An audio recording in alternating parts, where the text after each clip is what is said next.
Bonjour à tous. Dans cette vidéo, nous allons revoir comment résoudre une équation du premier degré. Résoudre une équation, c'est trouver là ou les valeurs de l'inconnu qui vérifient l'égalité. Cela signifie que si je remplace l'inconnu par la valeur que je trouve à la fin, les deux membres de l'égalité sont égaux. On commencera par développer et réduire au maximum les deux membres de l'équation, à gauche et à droite du égal.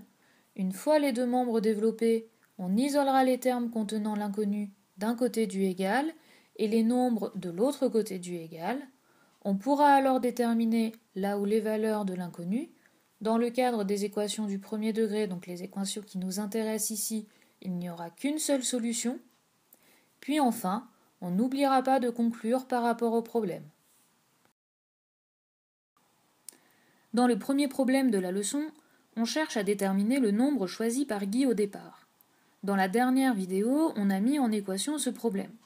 On avait représenté le nombre choisi par Guy au départ par la lettre x, et on a obtenu l'équation 2x plus 7 égale 22 moins 3x. Pour revoir comment on obtient cette équation, je vous ai mis dans la description de cette vidéo le lien de l'autre vidéo. C'est donc cette équation que l'on va résoudre maintenant. Avant toute chose, il ne faut pas oublier que pour que l'égalité reste vraie, toutes les opérations que l'on fera d'un côté, il faudra les faire de l'autre également. Première étape, je dois développer et réduire chaque membre de l'équation. Ici, les deux membres sont déjà développés. Il faut donc que je passe à la deuxième étape, j'isole les termes contenant l'inconnu d'un côté et les nombres de l'autre. Je vais isoler les x à gauche et les nombres à droite. On peut faire l'inverse si on préfère. Première chose, repérer ce qui n'est pas à sa place. Je souhaite n'avoir que des termes en x à gauche du égal et que des nombres à droite du égal. À gauche du égal, j'aimerais donc voir disparaître plus 7. Et à droite du égal, j'aimerais voir disparaître moins 3x.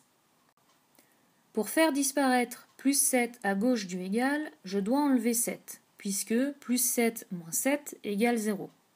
Mais si j'enlève 7 à gauche, je dois aussi l'enlever à droite. Et pour faire disparaître moins 3x à droite du égal, je dois ajouter 3x, puisque moins 3x plus 3x égale 0. Et encore une fois, si j'ajoute 3x à droite, je dois aussi ajouter 3x à gauche. Je peux maintenant calculer le membre de gauche et celui de droite. À gauche, plus 7 moins 7 égale 0. Il ne reste donc plus que 2x plus 3x, qui donne 5x. À droite, moins 3x plus 3x égale 0. Il ne reste donc plus que 22 moins 7, qui donne 15. On obtient donc une nouvelle équation, 5x égale 15. Je dois maintenant déterminer la valeur de x. 5x, c'est la même chose que 5 fois x. Donc ici, pour enlever le 5, il va falloir diviser par 5. La multiplication et la division se compensent. Il faut que je fasse cette opération de chaque côté pour garder l'égalité. À gauche, je peux simplifier par 5. Il ne me reste que x, c'est ce que je voulais. Et à droite, je peux soit simplifier la fraction, soit calculer la division si elle tombe juste. Ici, 15 divisé par 5, ça donne 3. On obtient donc x égale 3. On n'oublie pas de conclure par rapport au problème. Ici, le nombre choisi par Guy au départ, c'est 3. Dans le deuxième problème, on a désigné le prix d'un short par la lettre P. Et on a obtenu l'équation 5 facteur de P-3 plus 3P égale 74,60. C'est donc cette équation qu'on va résoudre. Première chose, développer chaque membre de l'égalité. Ici, seul le membre de gauche est à développer, puisqu'à droite, il n'y a qu'un seul nombre. On utilise la simple distributivité sur 5 facteurs de P-3. On va distribuer le 5 sur P et moins 3. 5 fois P égale 5P, et 5 fois moins 3 égale moins 15. Et on n'oublie pas de réécrire plus 3p. Puis ensuite, on peut calculer 5p plus 3p, ce qui nous donne 8p moins 15, pour le membre de gauche. Le membre de droite, lui, ne change pas, on garde 74,60.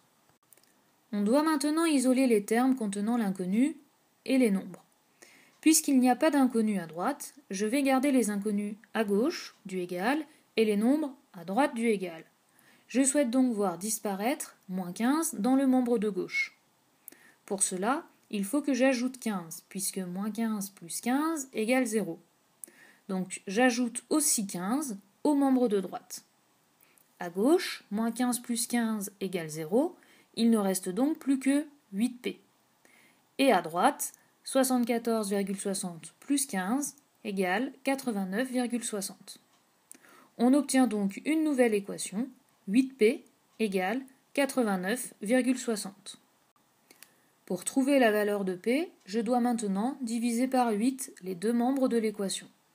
À gauche, je simplifie par 8 et j'obtiens p.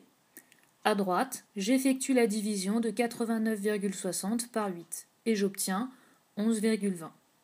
Donc p égale 11,20. Et je peux conclure qu'un short coûte 11,20 €. Cette vidéo est terminée, j'espère qu'elle vous aura aidé. À bientôt!